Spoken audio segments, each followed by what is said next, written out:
You breathe for me, we breathe for all the world in love.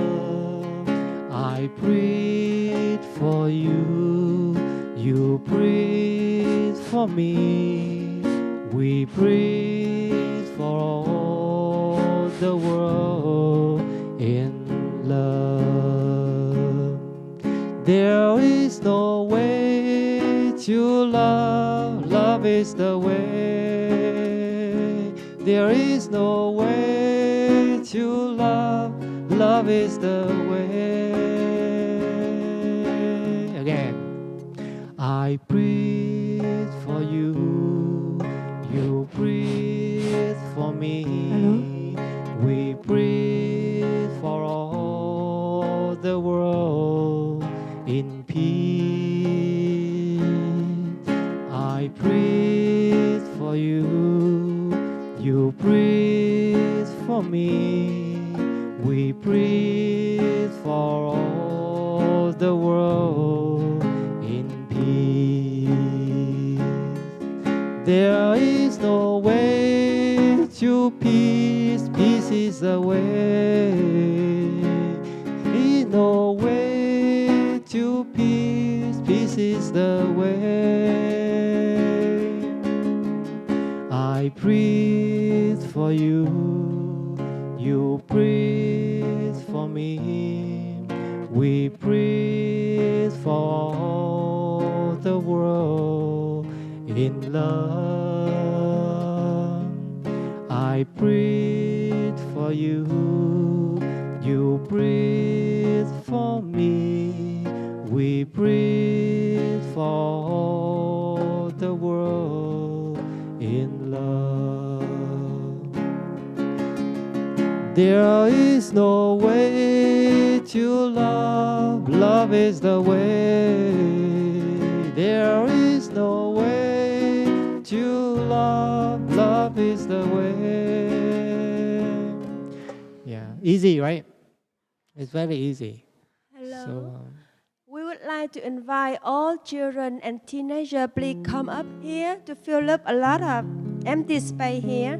So we have a collective energy. Children, teenagers, please come up here and prepare for your question. If you have any question but you're afraid, please prepare yourself. So we can, the children will have a chance to ask the question first. After that, teen, and after that, the young adult and the adult later. Thank you. Thank you for coming. so now we can sing the song Two Promises. You know the song Two Promises? Yeah. You have a mic? Here, over here at the back. Yeah, it's okay. So now we sing the song Two Promises. You know the song? You know song Two Promises? I vow to develop compassion, right? Can I see the lyric a little bit? You know the song, right? Can you sing it? Okay. I vow to develop understanding in order to live with people, animal,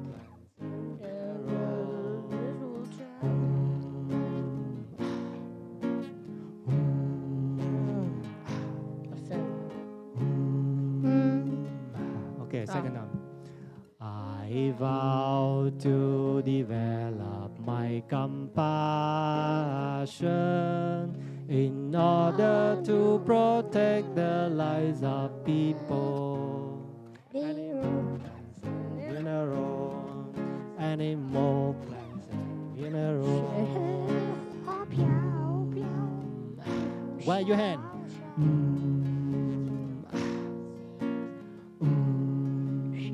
Okay, try one more time.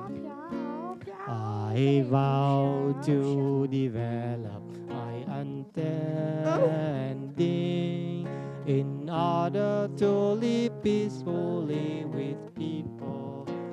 Animals, plants, and minerals. Animals, plants, and minerals.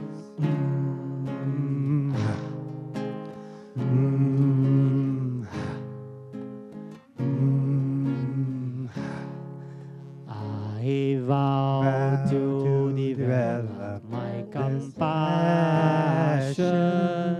in order to protect the lives of people. Animals, plants, and minerals. Animals, plants, and minerals. That's right. Okay.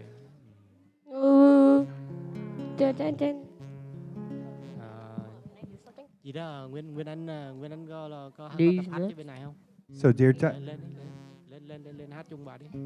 Type, real quick, I would like to take this opportunity, following that beautiful song, just as a reminder for the parents. Tomorrow we will have the Two Promises ceremony at 9 o'clock over at the Sisters Ponds by the Buddha statue, where everyone will be able to receive the two promises and vow to take care of people, plants, and minerals. That's right, and minerals. So we're going to have a beautiful ceremony for just a reminder, 9 o'clock tomorrow over at the Sisters Pond for everyone that's been in the children's program. I would also like to take this time to just show, on the behalf of myself and the staff, for your wonderful children's energy these last couple days. It really has put a smile on my face and the staff's as well, and we look forward to a wonderful day today and a beautiful ceremony tomorrow. So thank you very much. So let's sing the song I Like the Roses. Okay, last song, I Like the Roses together before we okay. I like the roses, I like the daffodil, I like the mountain, I like the rolling hill, I like the twinkling star when the sun goes down.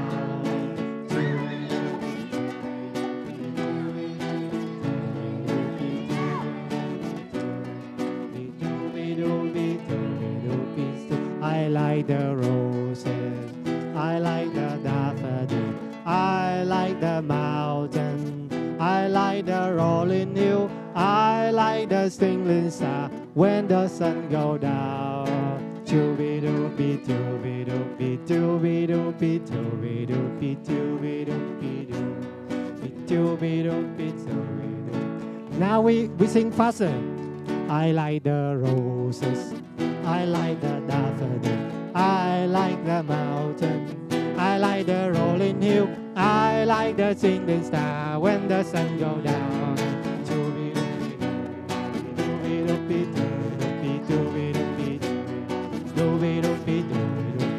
I like the roses, I like the daffodil, I like the mountain, I like the rolling hill, I like the twinkling star when the sun goes down.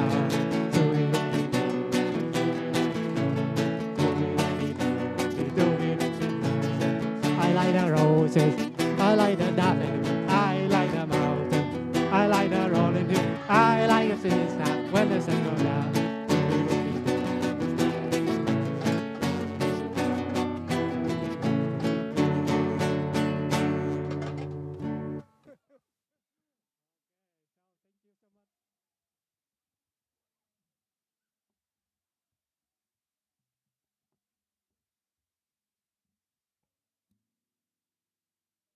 Okay, thank you, children, so much. So now we can go back there.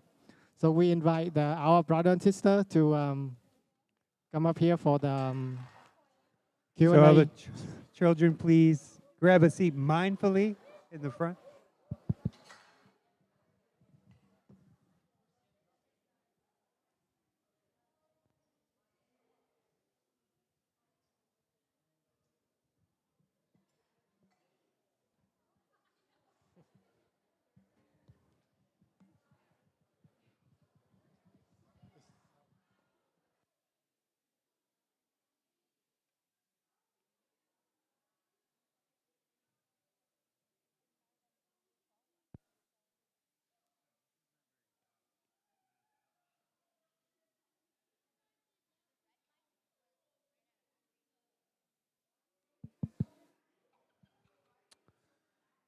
So children and teens, please make sure you sit in the front rows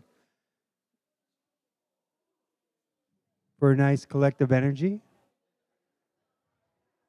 and to be ready to ask any questions.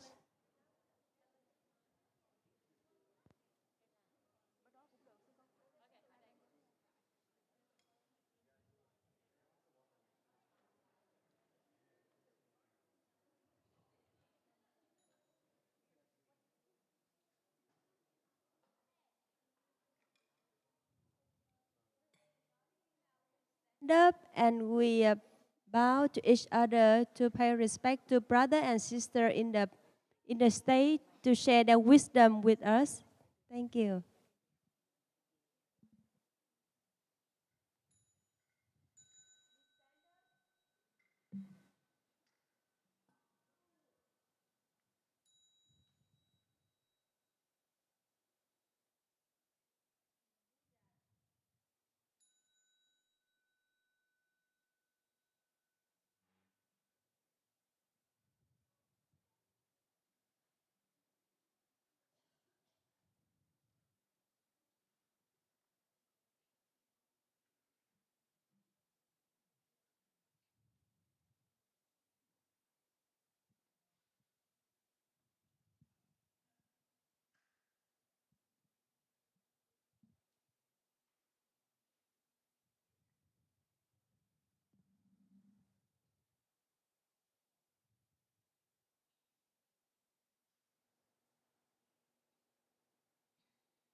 Good morning, respected, dear respected Thai, dear noble community.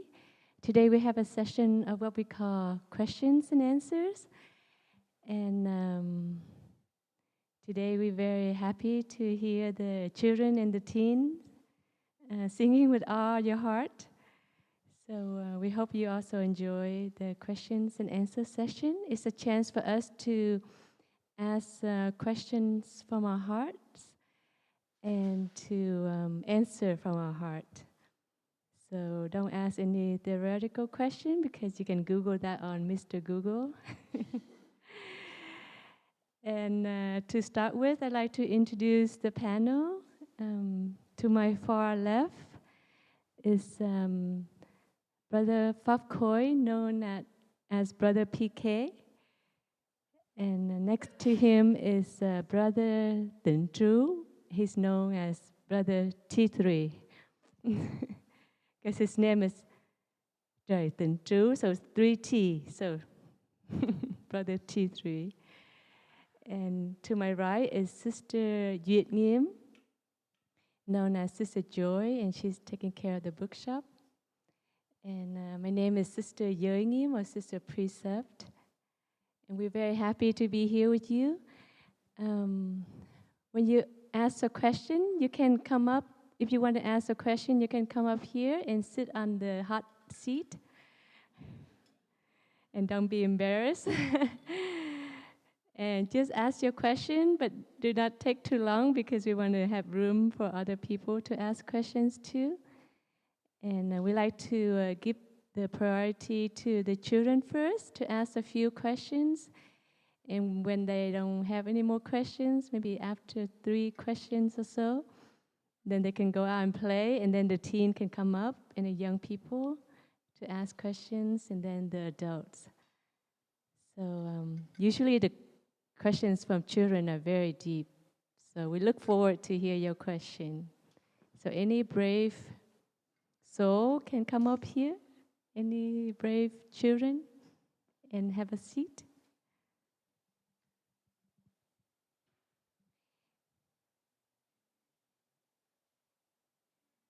And before we ask a question, we hear the one sound the bell to come back to our breathing so that we are calm when we ask the question. So any children, can you raise your hand? Anyone who'd like to ask a question? Okay, you wanted to come up?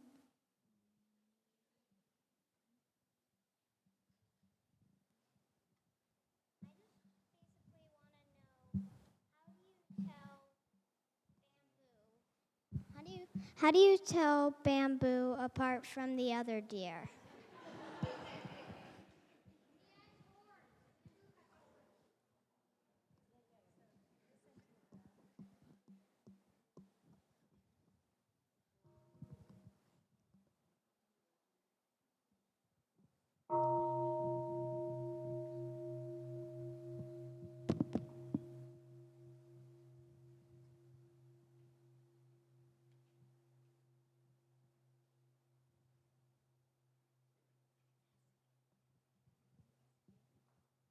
How do you tell bamboo apart from the other deer?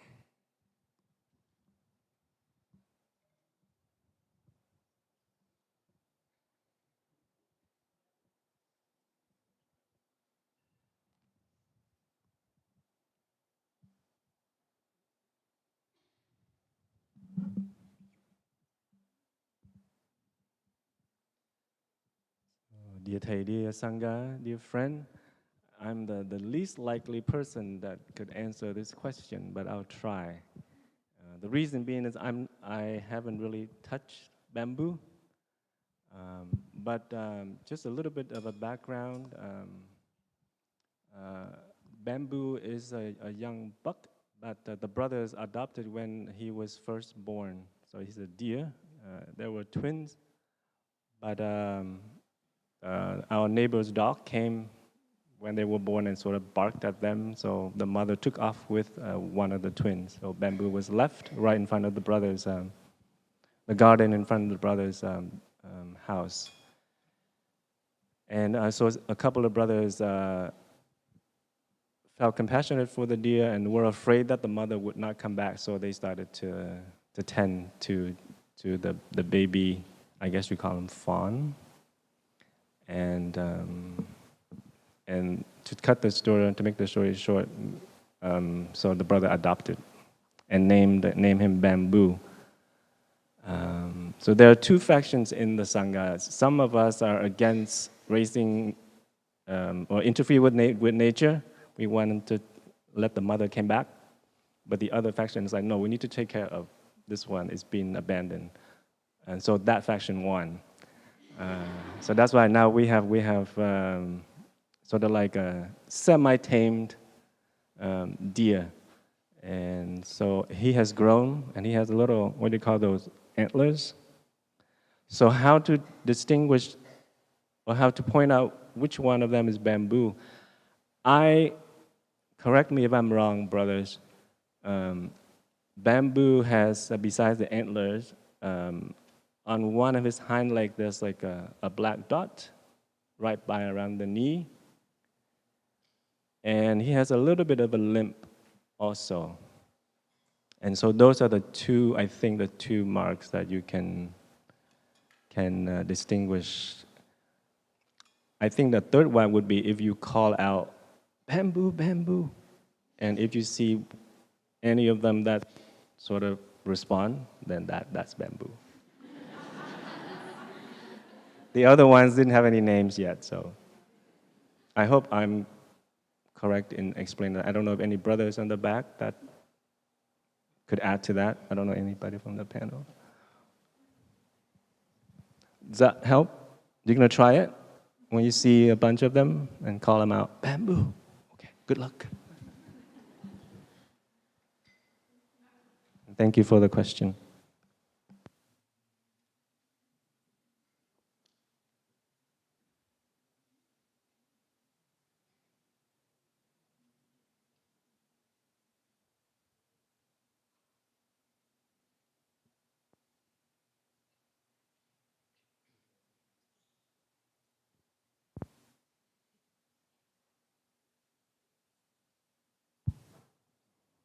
Come on, children. I know there are 40 of you. Any more questions? Yes, come up.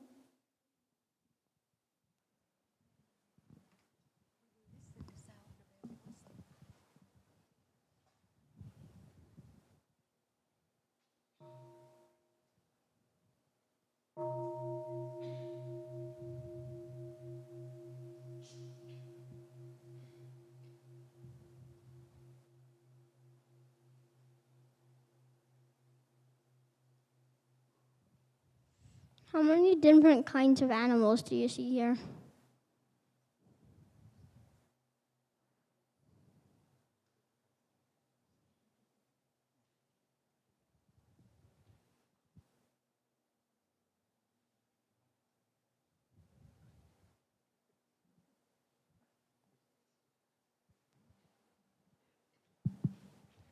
So, do you tie the sangha? That's another easy question.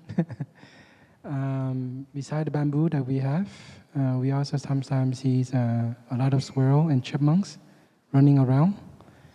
Also, we have, in terms of birds, there are many kinds. Sometimes there's blue jay, there's different variety of birds, depending on the season. If you were to spend the time here, you can see all the season of birds that are used around here. Sometimes we see bear. One of our brother or sister, sometimes they go on a walk. They will see a small black bear around here. And then sometimes we also see fox. So there are different kind of animals that live around here. And the reason is that sometimes when there's a practice center or when you live in harmony and you radiate the energy of peace and joy and the stability, sometimes the animal can feel that. So if you come to the monastery and if you learn how to be stable and calm and how to practice well, then your energy will radiate. And sometimes not just animal, but your friends, your families, your mom and dad will also benefit from that. So besides all the animals here, yeah, so thank you so much. Yeah.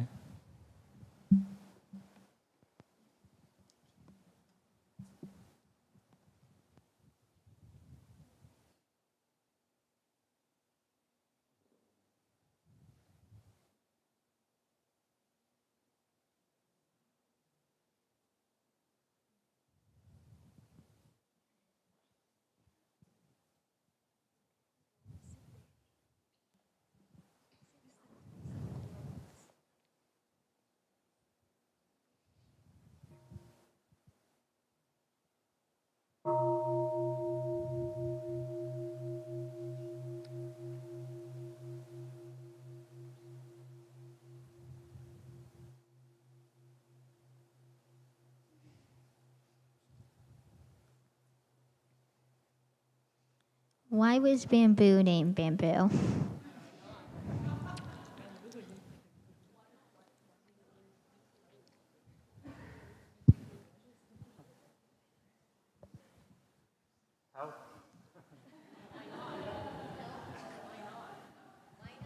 Really? Why not? So that question will be difficult because the brother who actually named bamboo is not here. I don't think he's here. I think he's cooking today. So if you have a chance and before lunch, just run into the kitchen, like, who named bamboo? Can you tell me why? I think he will answer for you. But I think it's, I guess the connection that when you have someone or something that are very close to you, it touches your heart, and you feel the connection between you and that an object, a person, or an animal. So out of that connection, you will give it a name to show more connection to that animal or to someone. So, or to make it hard, you can go to your mom and dad and say, why are you going to name me that name? And when your mom and dad tell you why, then you will see why. Our brother and sister name Bamboo. Thank you so much.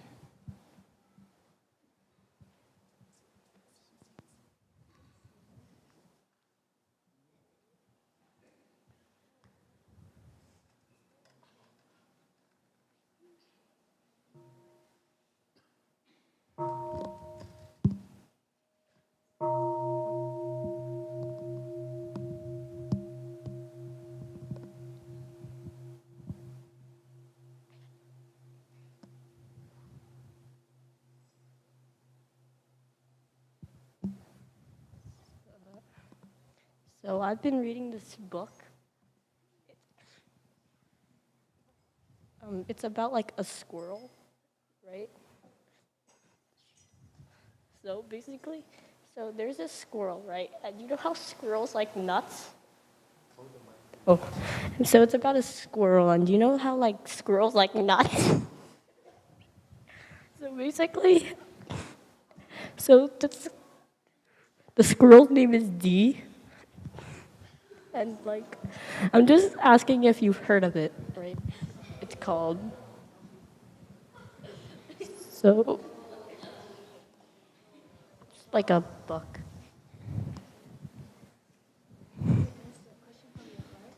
Oh, okay. We can't hear the question, so can you make it Okay. clearly? And Have you heard the book called These Big Nuts?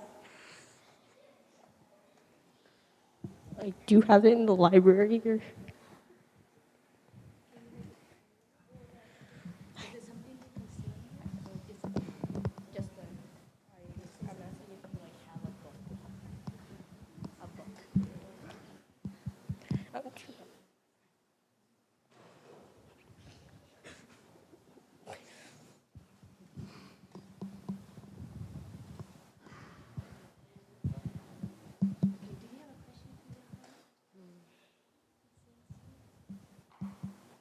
So is there like, when someone dies, where do they go?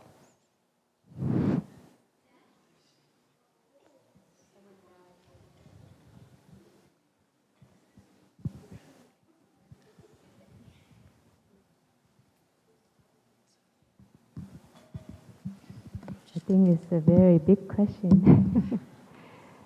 Dear friend, a friend asked, when someone dies, where does that person go? And thank you for that, because you asked a question that's very deep from your heart. And it's something that for all of us to contemplate.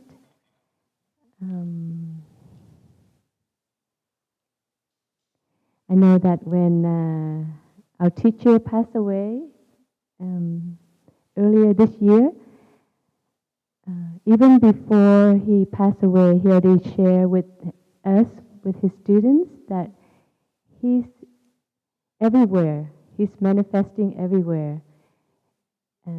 He's in the clouds. He's in the plants. He's in the people that have met his teaching. And he's in us. That means that your grandfather, your grandmother,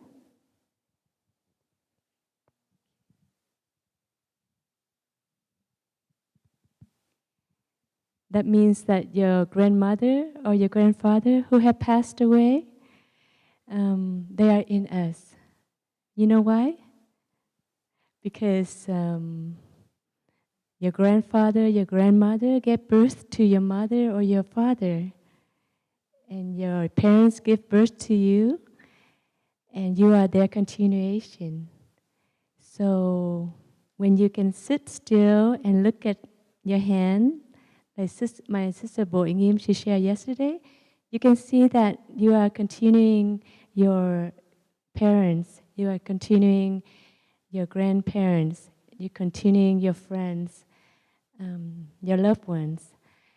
And whatever you do, you try to be in touch with that person in you, even though they pass away, but they're always in you. So when our teacher passed away, the monastic, we know that we already embraced him, and he's in our heart for so many years that even though he passed away, we didn't feel like so sad. You know, we missed him, but we don't feel like depressed because we know that he's in each one of us. So if you look deeply, you can see that there's no passing away. They're just a continuation of things. You ever see a banana tree? Yeah?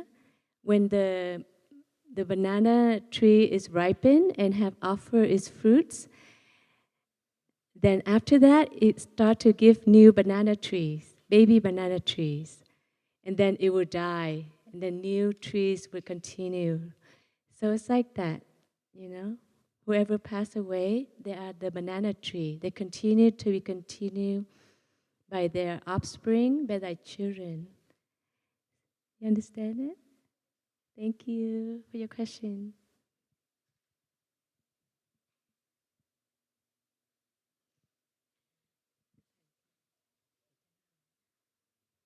Okay, this is the last question.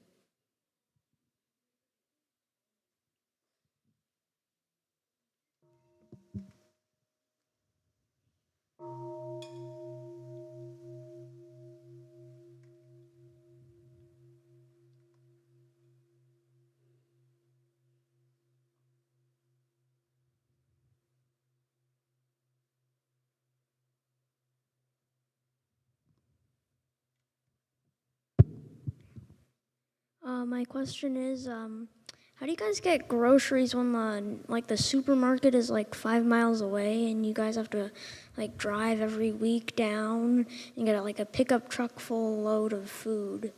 Like, isn't that kind of fussy?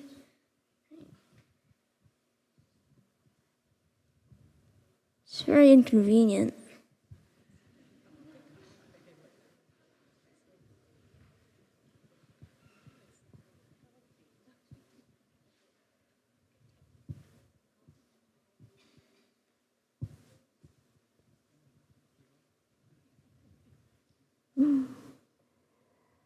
Thank you for your concern.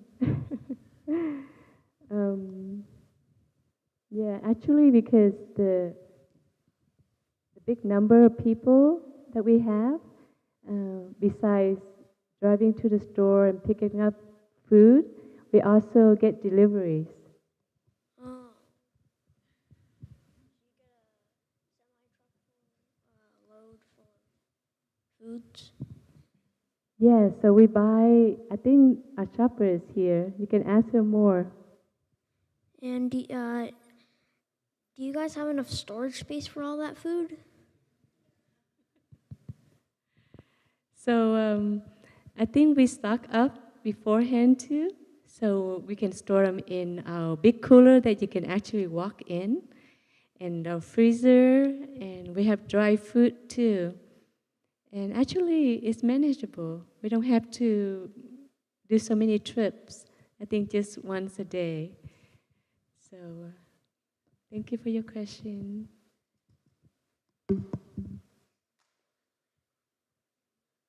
So let us hear a small sound the bell, and we'd like to thank the children for being here. And now you can stand up and bow to your parents, and then we leave the hall for our next activity.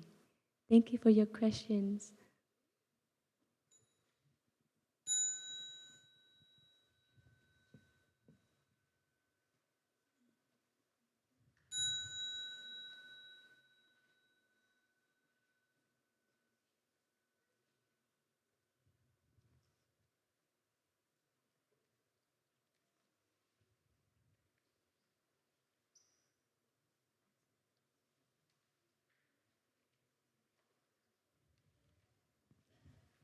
So if the teens feel comfortable, you can move to this side, to the front, so we can see you.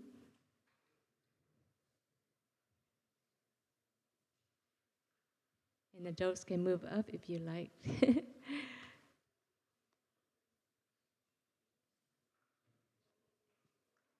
So perhaps the teens who are ready, you can come up here and sit. And then the one that's ready next can sit next to that person. Yeah.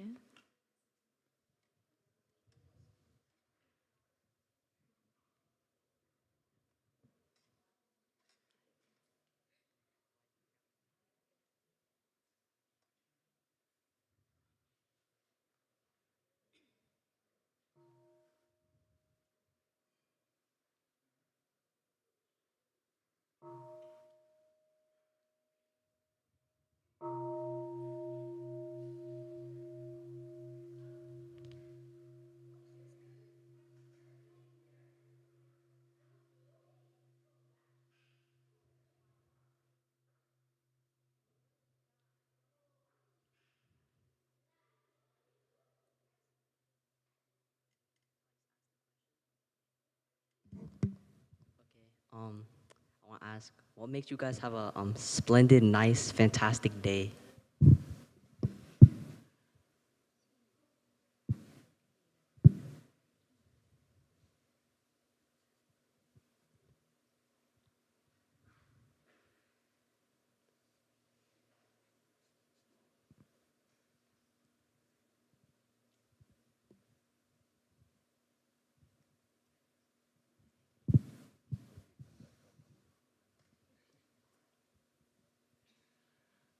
I was joking with my sister, she's waiting for the hardest question to answer.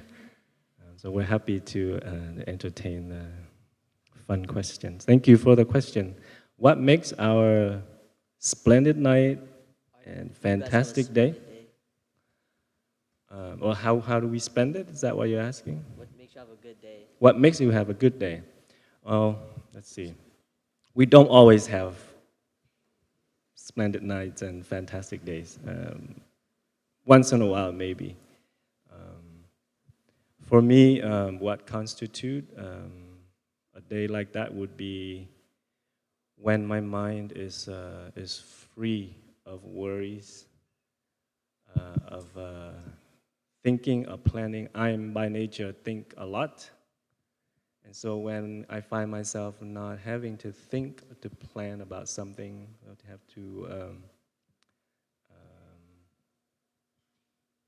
organize, when I just wake up and know, oh, I have a free day and I can go and find some other brothers and have tea, that would make my day fantastic. And the night, if I'm able to, I guess before I go to sleep, I'm able to also have some communal time with my brothers, sometimes sisters. Sometimes we would sing some songs and have another cup of tea, maybe some light tea so that we can sleep. Or especially when there's a full moon and we have a chance to organize being outside, spreading the mats, and then just have some treats, some snacks and some drinks, and then watch the moon rise. That would make it splendid. Yeah. But we don't always have that. My practice is just to go through the day with not so much ups and downs, and I'll be happy. But there is always the practice of coming back to our breath. So when we, even on those days when you don't feel so fantastic, but if we're able to come back and to take refuge in our breath and know that it's okay, tomorrow will be another day. So if today is not so fantastic, that's okay. There will always be tomorrow. I hope that helps.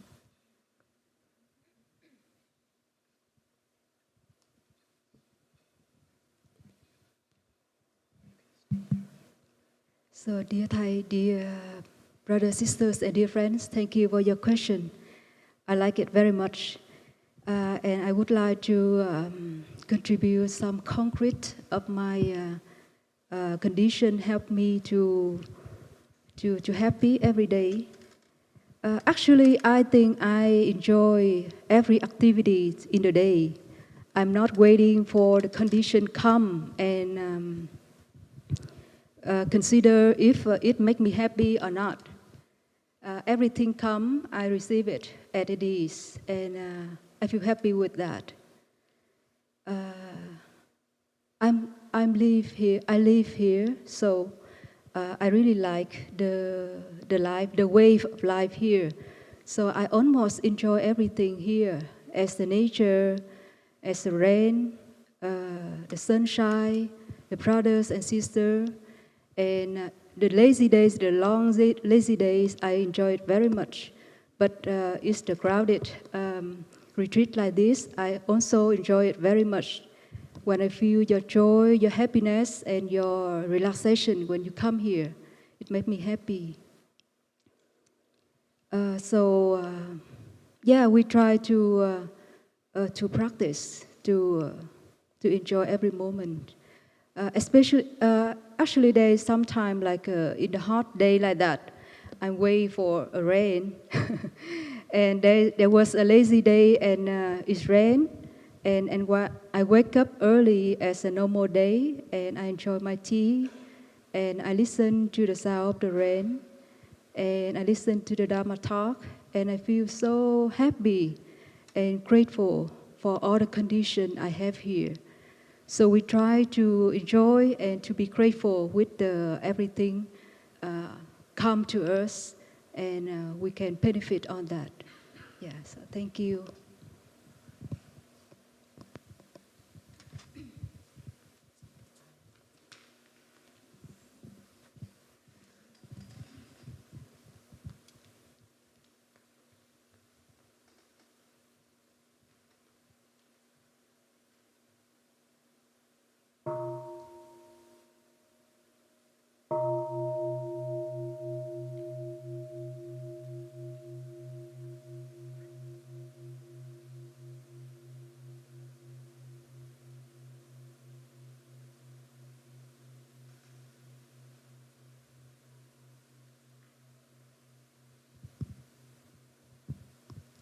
So what do you think are the best practices to implement, like mindfulness practices, into your daily routine to like help relieve stress?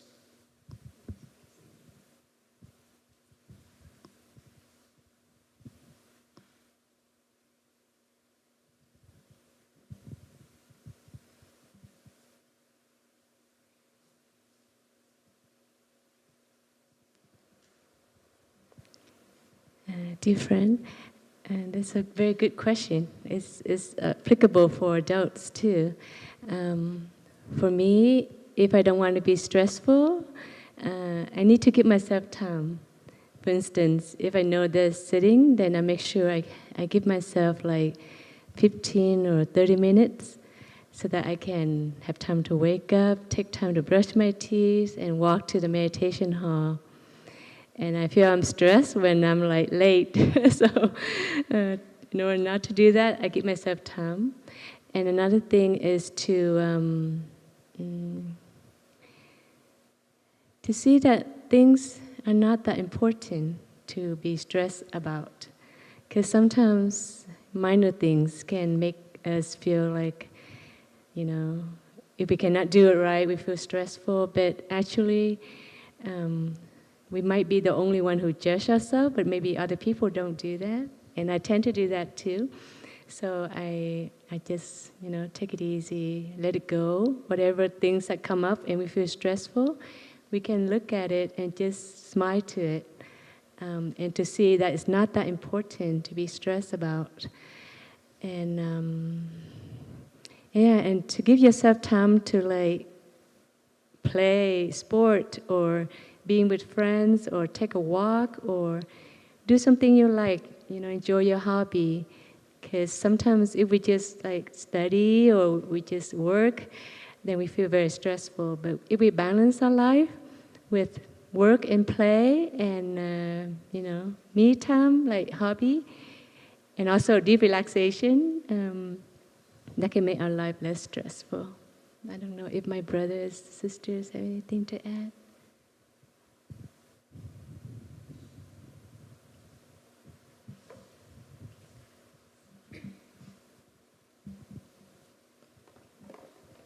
So, dear friends, so sometimes when we have a lot of suffering and stress, maybe for me, I focus to the condition help me to be happy more than focus to the suffering or stress. And so I try to create as much as possible the space inside. If we are healthy or we have a lot of space inside, we can accept things easier. So I try to do exercise. I like it very much, and I try to do it every day. I try to preserve the energy, especially in the retreat that we work a lot. So beside the work we need to do, I come back to my room and rest if I can, or just sit still and breathe when I can. And I try to participate the schedule also. Even I was very sleepy in the morning, but I feel very joyful to come to the meditation hall and sitting, walking with everyone. It's like a Dharma festival, and once a year. So I just come with you and just sit there and breathe and feel so joyful and nourished. So I just go with the flow, with the Sangha. Whenever they do, I do. And try to help my sister, my brothers as I can. And enjoy the private time that I can have for myself. So I try to fill up myself by the space and joy, and the joy of everyone too. Yeah, thank you. Thank you.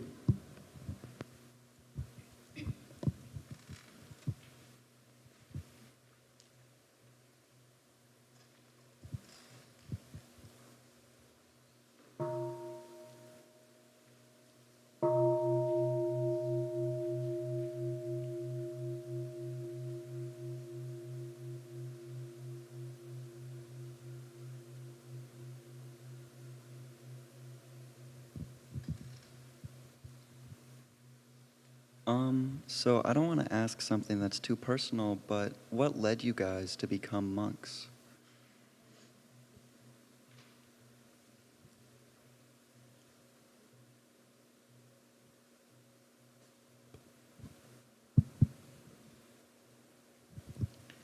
So dear Thai Dear Sangha, for myself, what led me to become a monastic path?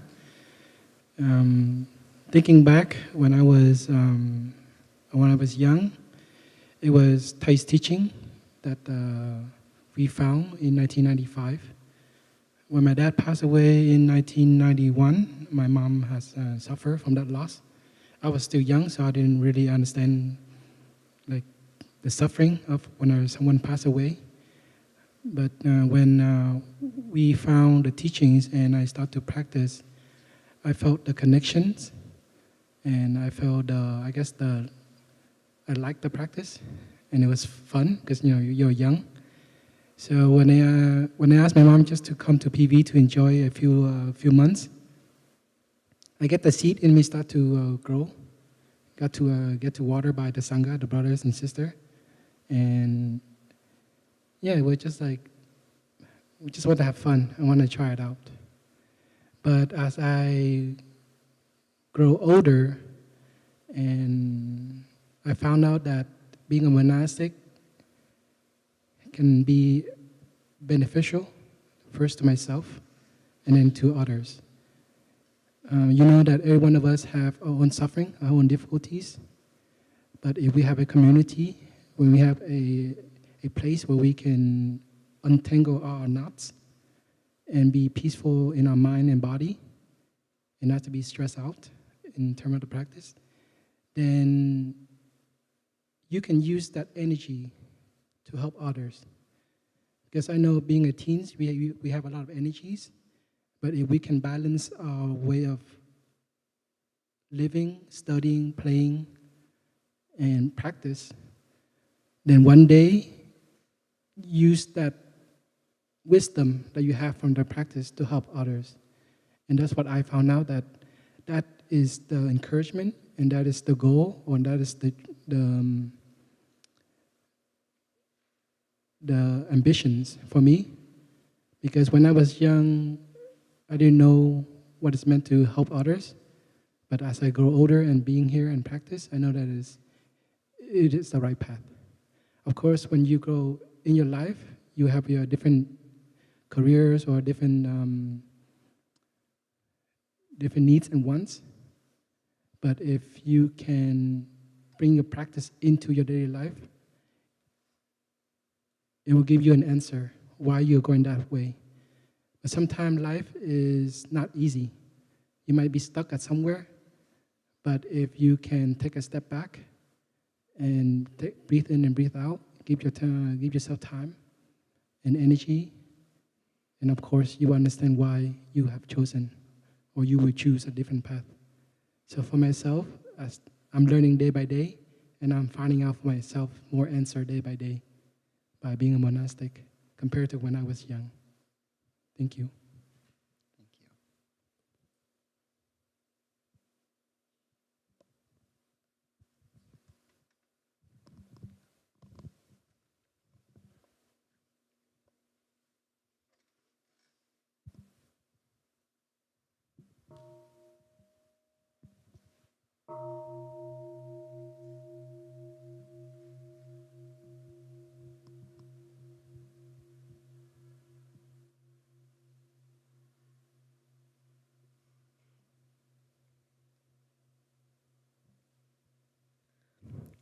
Did you always want to be a monk when you started the practice, and how long did it take you to know when you want to be a monk?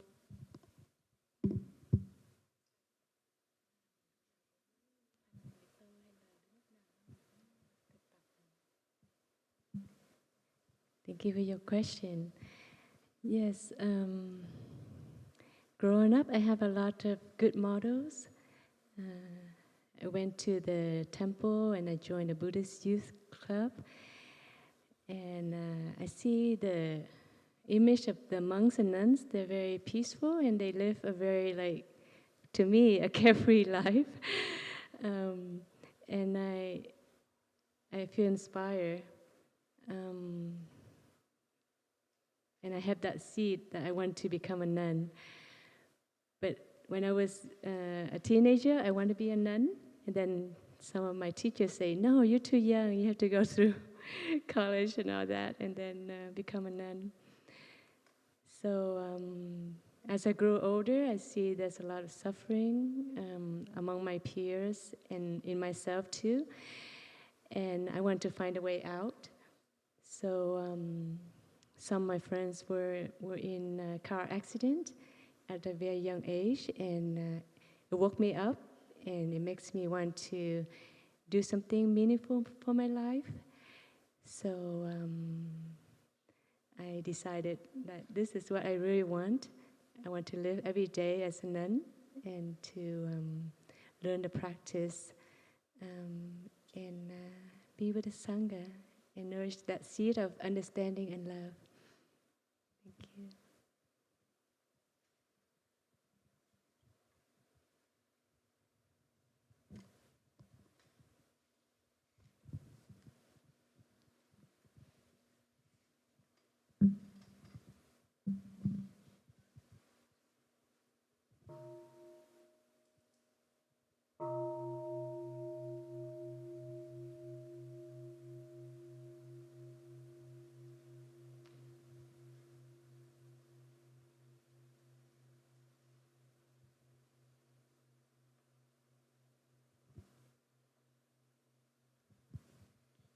So, is it okay for me to hunt if I want to get a sense of gratitude for the food on my plate?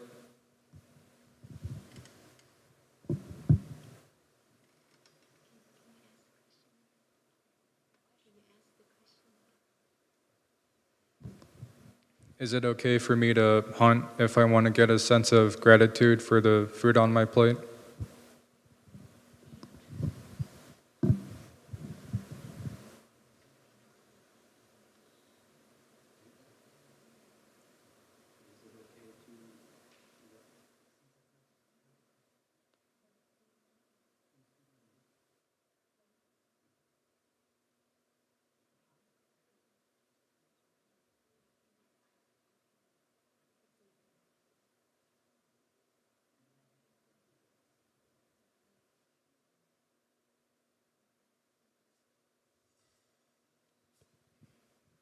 So, dear Thai dear Sangha, yes. When in your heart and mind, when there's still gratitude, then happiness and possibility will always be there. Will always still be available. As you know, when you come to Blue Cliff, our brother and sister cook for you. You don't have to do anything. When you hear the bell, you just line up and get the food. And when you in your heart and mind, when you sit in front of a bowl of noodle or a plate of rice or salad or vegetable, and you generate that gratitude in your heart and mind, that is the unconditional love that you are sending out. And the person that benefit the most is starting within you first. When you feel that love, when you feel that gratitude, that means that you're on the right path. That love that you have, you can nourish it and grow it, give it more time and energy into it, so that one day when you interact with someone else, they will feel that love, the unconditional love that you're sending. So beside the gratitude and love that you show out of the physical, I mean you helping someone, you giving someone material things, you can also show your gratitude and your love by your practice. And that practice is your in-breath and your out-breath. And that's why when during the meals, we invite the bell for all of us to come back to our breathing, is that using that 3 breaths or that 1 or 2 minutes, just to help us to come back to ourselves, saying how wonderful it is to have food to eat. Because right now, there are people in the world that doesn't have any food to eat. Right now, there are someone that's at the same of your age are in trouble, are in difficult situation. But for yourself, the condition for you to sit in front of that plate is a miracle. So it is encouraged to all of us that everything in our life, when the condition is sufficient and is available in front of you, grow that gratitude up. Bring up that gratitude. It's like, I am lucky. I am lucky right now, right here, in this very moment. And that is the mindfulness, that is the practice. So thank you that during your time here, in your practice, you have raised that up, that energy of gratitude in you. And we hopefully that you can carry that on once you get back to home, once your mom and your dad cook you a meal, or even your siblings, or even when you go to college or school, when there's food right there for you, you just have to scoop and eat. Take a few seconds to say thank you for all your time and effort and for the condition for it to be happen. Thank you so much. So thank you, teens. Now you can stand up and bow to the Sangha, and then you can go out for your next activity with a small sound bell. Thank you. Oh, okay, all right. So you can stay. You can stay, because it's very interesting, the adult questions.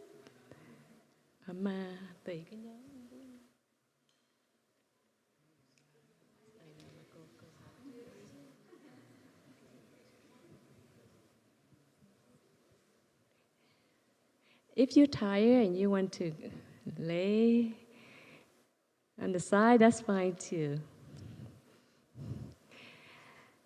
Okay, adults, we invite you to come up, and if you're not sitting in the chair, you can sit next to the chair so that you can take turn to ask the questions. So any brave soul to come up first?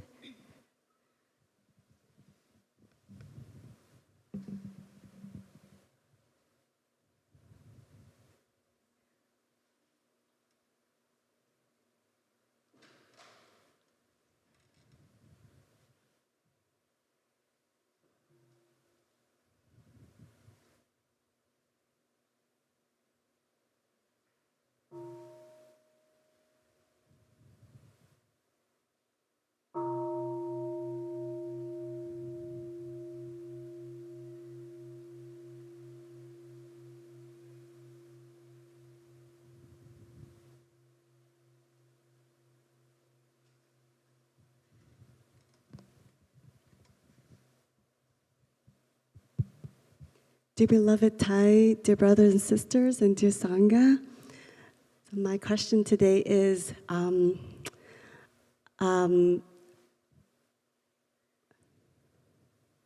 what must we as parents do when our children get bullied at school?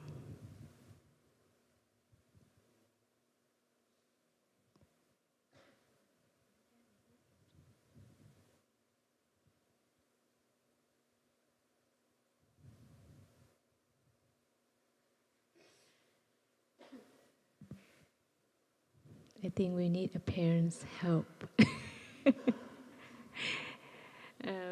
We don't have children, so if you're a parent and you like to answer this question and you have been practicing with us, you can also help answer the question.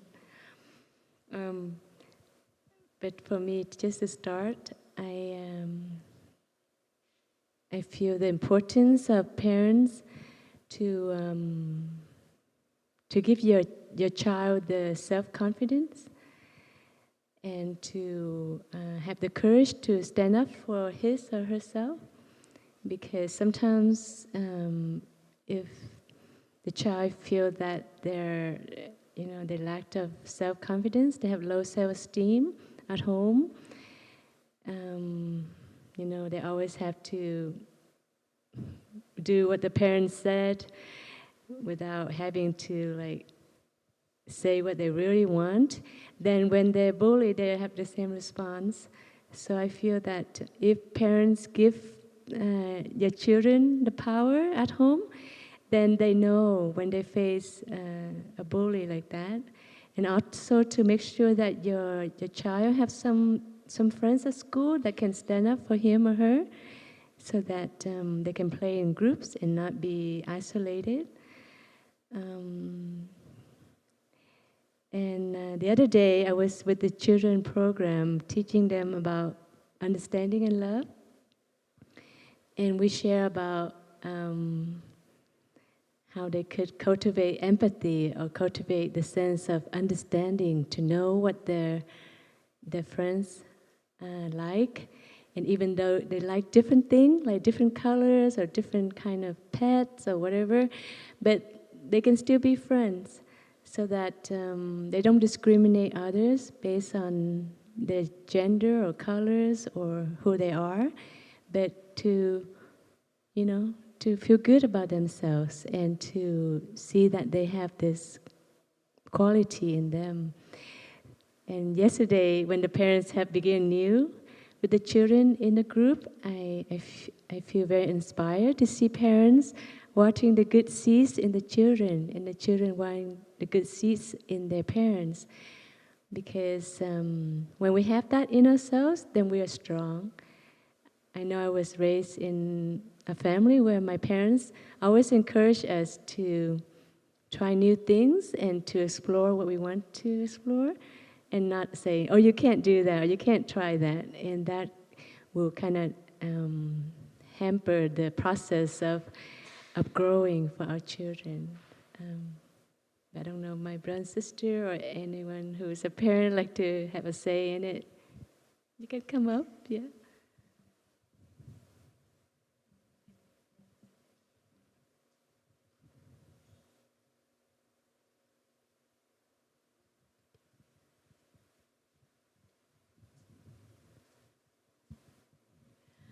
Hi. Thank you for your question so much. Can I ask how old your child is? She's 8.5. Okay. Can I share with you why my daughter is a vegetarian? And so when she goes to school, that's what happens. And so I've been homeschooling her so she's ready to go out to the real world. She's so compassionate, and so I teach her, and now her question to me is, if that happens to me, you know, what should I do? And so I said, just breathe and smile and, you know, give that person a hug. But there's stories of my 13 nieces and nephews. That's what happened to them at school all the time. And so they couldn't talk to their parents, so they always come and talk to me. And now I have a niece who's extremely angry all the time because one time she shared with me that I told my parents, but my parents said just ignore it. And over time, she's been verbally abused so much by her because she's a little bit bigger in size. And so she got picked on by that. And so now she's starting to have very strange behaviors. And I love her dearly. And so to me, it's like, as a mother, what must I do? Do we speak up, or do we have so much compassion and we just ignore the problem? Or do we call the teachers? Do we call the principal of the school? Should we move to another school? And if it keeps arising, do we keep moving and relocating? And we don't want to do that. Yes, if you can share your wisdom, that'd be great. Thank you. Thank you so much for sharing that. I think every case is different. But I feel, and this is from, my son has an acute sense of justice and always has, and he has defended others from bullies in the past. I think it's really important, kind of backing up what our sister already said, that the child feel safe and powerful. And you can lead by example also by saying, let's call attention to this matter. And that can be very scary for a child because sometimes they don't want the attention. They think, oh no, that's gonna make the problem worse. But I think it's important for a child to know that their behavior is one thing, but they can be something else. You can almost put on different behaviors, different choices. And for my child, when he has actually suffered at the hands of others, and it's come up much later, like, why didn't you say something at the time? Why didn't you just raise your hand and say, this girl is kicking me? This is her, I'm being hurt. And every person reacts differently. Some of us freeze, some of us fight, some of us flee. So finding out what your child's reaction is, step one. And then help them realize, you know, if your reaction is to freeze, but you're in immediate danger, it's okay, just raise your hand. Just raise your hand, don't even look at that person, look right at your teacher, because the grown-ups are the ones who can help you. But if you don't engage the systems that exist around us, the teacher, maybe a TA, a parent volunteer who might be in the classroom at the time, as soon as you can, don't wait, and don't stop asking for help. If they don't listen to you the first time, you go to another adult. You continue to talk about it until you get the help you need. And then you can just back her up, say, let's go talk to your teacher, let's go talk to your principal. And it's hard to find that courage sometimes. But when you engage the people around you, the community, you can find the help. And then sometimes in some situations, we encountered this also, sometimes the systems are not willing to acknowledge that there's a problem. And sometimes I think you You try your best. You can write letters. You can talk to other parents. If you've done everything you can do, then sometimes you do have to protect yourself and get out of the situation, but do it in an empowered way. I'm not running from this. I am doing this for myself. It's my choice, my child's choice, and engaging them in what's comfortable for you right now, what's going to make you feel safe. And at the same time, I love this story. There's a Russian fairy tale about a girl, Vasilisa. And she's very courageous. But she gets in trouble. Sometimes she's called upon to do hard things. There are a couple versions. It's great. And the story refers to a gray wolf who comes to help her. And she just collapses crying, and she's, I can't do this, this is too hard. The gray wolf is an aspect of herself. And the gray wolf says, this is not trouble. Trouble is yet to come. Get up on my back, and I will carry you. There's another version where there's a doll she has in her pocket that her mother, who died early, gave her this doll. And same thing, she's collapsing, crying, she can't get through it. But she remembers the doll in her pocket. The doll speaks to her and says, don't worry, I'll take care of you. The doll is your daughter. The wolf is also your daughter. And sometimes these stories can help our children to visualize, oh, that power is in me. I can help myself. I hope that helps.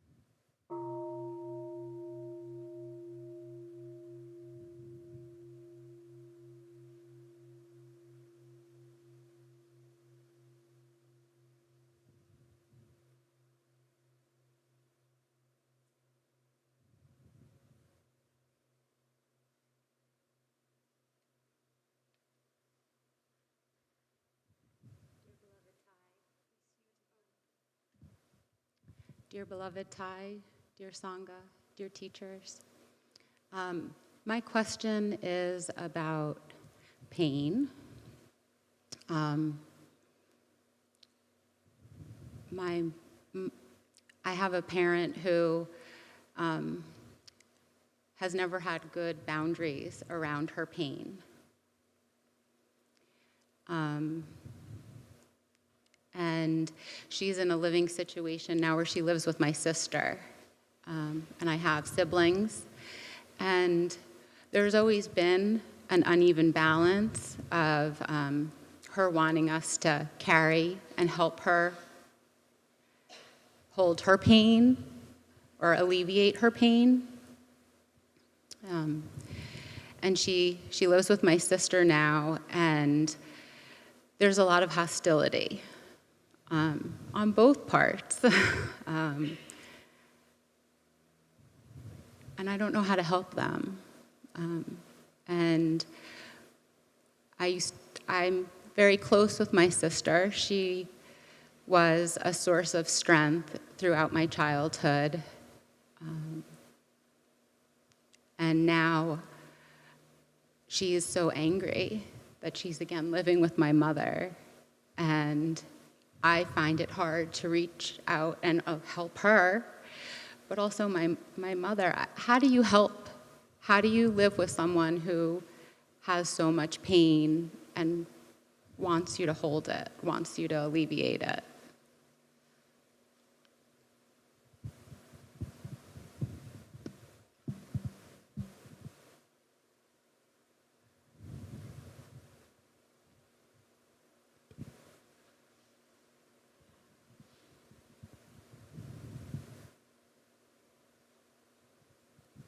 So, dear Thầy, dear Sangha, dear Amy, thank you for your question.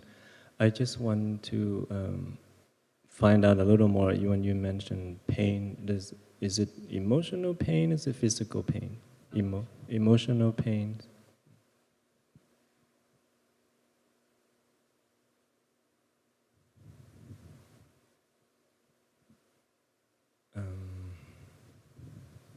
So I'll try my best to share my point of view, and maybe other brothers and sisters can also add.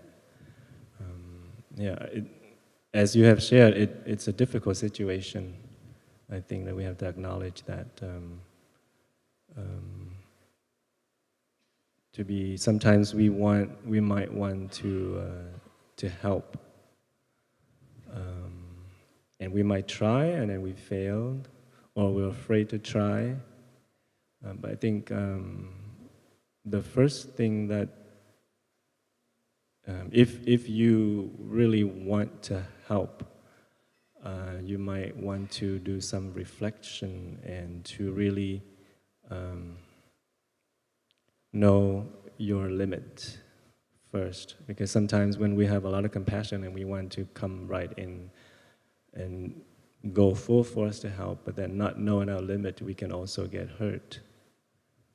And so I think the first thing might be just to reassess, to say, okay, so this is a situation, and I have the wish to help, but I need to know my capacity. How much can I offer? And once you know that limit, and then you can find different means and ways to help, to proceed, but keep in mind not to go over your limit. I think Thầy has given an example about deep listening. When someone needs us to listen to them, we also need to know how much the capacity we have for listening. We might start, okay, let's have a sit and listen, and then we practice compassionate listening, not judging, not analyzing. But if the person kept on talking and talking and talking, at some point, if you feel like this is your limit, you have to be courageous and say, we need to stop right now. I'm full. Can we have another session another time? Right now, I cannot listen anymore. But if we don't know our limit, we try to sit there and listen for like 2 hours, 3 hours, we're gonna get burned out and we won't be of help. So that's what I meant by knowing our limit first. And once you know that already, look for means or ways to help. You've already mentioned that this sister who is living with your mother is also someone that you felt close to and had helped you in the past. So perhaps if you haven't already, have a talk with her. Ask her what you can do to help. Because sometimes we might not understand the situation fully and we want to jump right in and intervene, and it might not work. So we usually ask if the other person needs help, and if so, how does that person want our help? I think you can approach your sister separately and your mother separately, and just to practice listening. Maybe only 15 minutes or half an hour or something. Set your own sort of like a timer. But I think you can approach it from that standpoint, each person separately, and let them know that you are present and you are open to help. But please share with me what you think I can do to help the situation.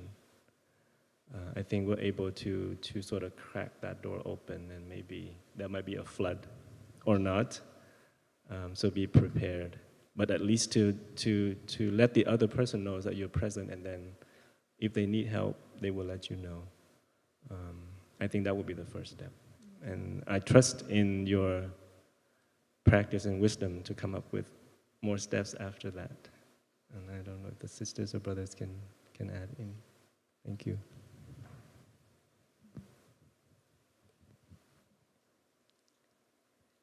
dear friend. I also have elderly parents, and my eldest brother is there taking care of them, and there are times I also have to be there and to take care of them. And I see that when people are younger, and if they don't have a chance to learn the practice, then even though we have the willingness to help, but the suffering is still there. They cannot transform it. And, you know, like Brother Phap Khoi has shared that, you know, you offer listening, you offer, you know your limit, but still that suffering continues to pour out, and there's no way we can try to like take care of that all the time. Sometimes it can be very exhausting.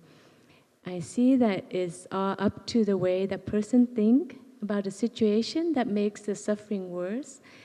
So sometimes for me, I would like help my mom to like change her way of thinking so that she's not suffering, because sometimes she thinks a certain way and then about a certain situation, and it makes her suffering worse. So I have to like change the situation and invite, you know, like to ask her to tell about something else, like her good memory when she was in Vietnam or when she was with my grandparents, because I never get to see my grandparents, so I asked her to talk more about them. But that suffering we cannot embrace. I feel it's deep and is ingrained, and the only thing we can do is to help them to be in the present moment, because especially for elderly, the moment you let them go to the past, and then they will touch a lot of things in the past, including the negative, you know, events that they have in their lives. If you have the space, then you listen. But if you don't, then just try to help them to be in touch with something in the present. For instance, you can make something, a cake or something, and then bring over to your mom or your sister, and then invite them to have like a tea time. So it's like, so they don't always worry about the suffering. And sometimes with ourselves too, if we too much in touch with the suffering, then we don't have enough energy to embrace. So we have to balance ourselves with touching the positive seeds too, and the joy and the happiness and the peace in our life, so that we can have that space and that energy in order to embrace the suffering. So, and also seeks help, you know. You can take turns so that your sister also feels you have space. Yeah. Thank you for listening. We will have time for one more question. So, any last? Yeah, please come.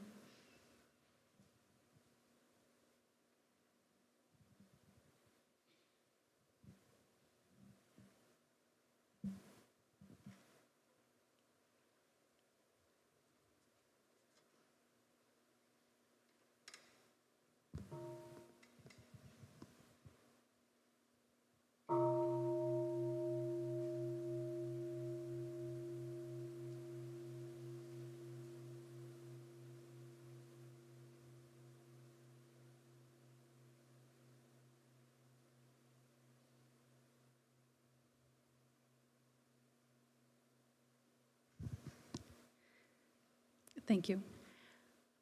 There's an area in my neighborhood where I like to walk a lake, and it's 3 miles long. And during those 3 miles is when I plan out my day, I reflect, I get creative, I problem solve. And a mindfulness teacher said, "You miss the lake, you miss the trees, you miss the animals." And so I started doing a little bit of that.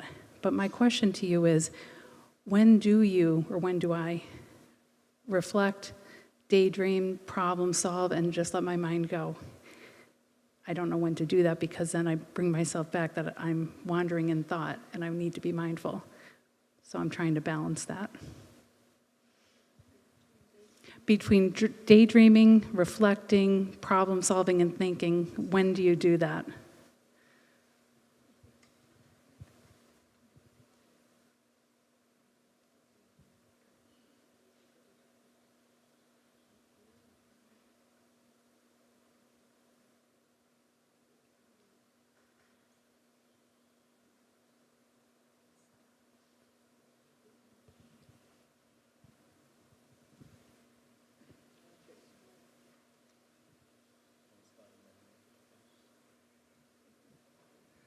So dear community, dear friend, thank you for your question. From my perspective and practice, I think when you come to the monastery and you hear sharing about, trying to be mindful, trying to be aware, it might be misunderstood as to do that all the time. And I have done that too. I have made that mistake. When I was young and I was introduced to the practice of mindfulness. And that was what I understood. You got to be mindful all the time, to be present moment all the time. And I was in college, and I was just like, I don't care about homework. I want to be present.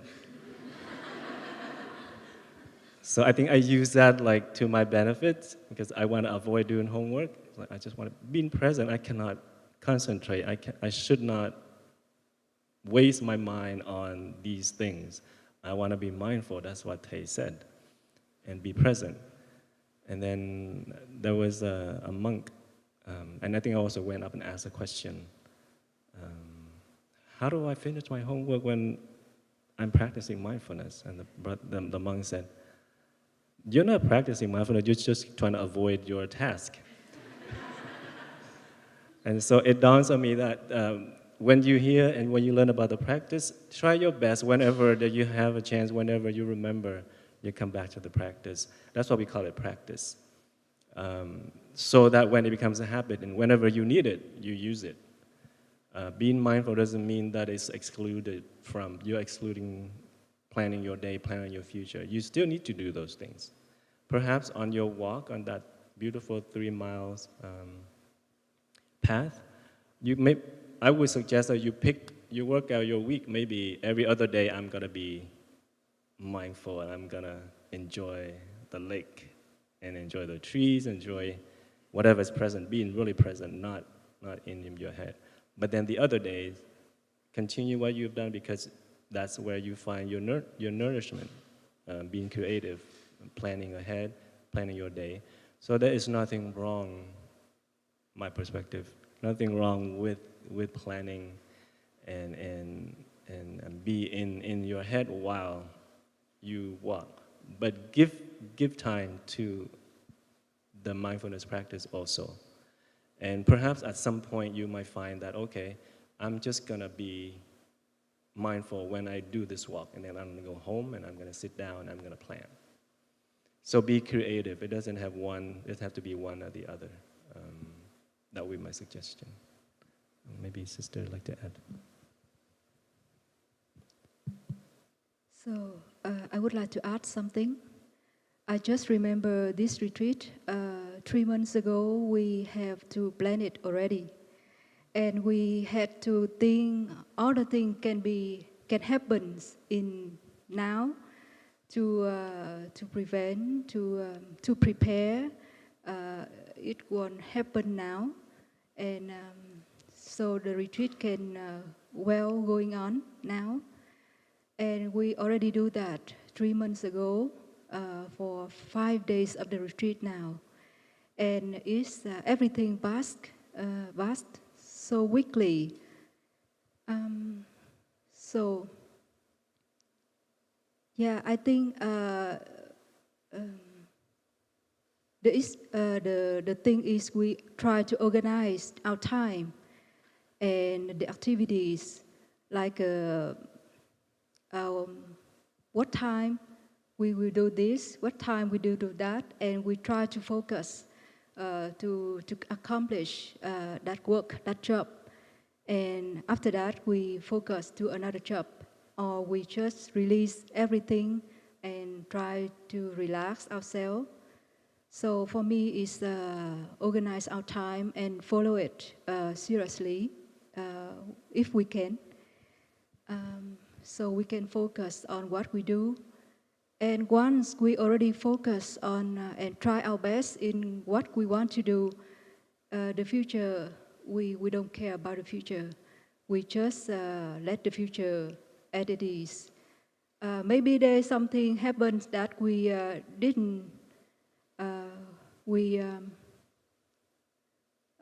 we couldn't think about that before, but it happened finally, and we have to resolve it. So at that time, we resolve it. We try our best also to resolve it. So it's okay. We just follow every moment. We just we use our breath,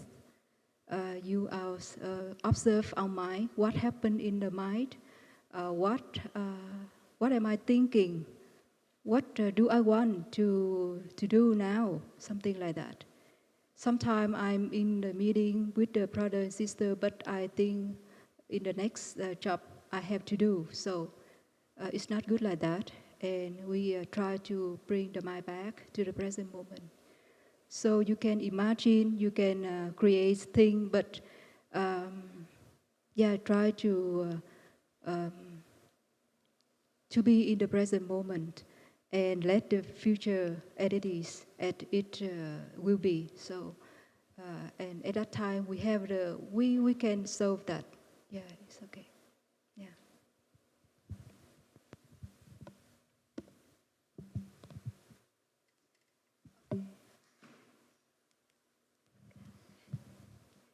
So, dear friends, I think the time is up. Thank you for asking all the wonderful questions and for being here listening to our answers.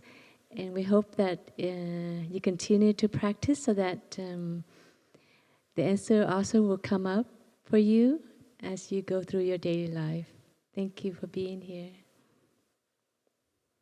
So we will end with 3 sounds of the bell to conclude our session. Thank you, my brothers and sisters, for answering the questions. And for our parent too.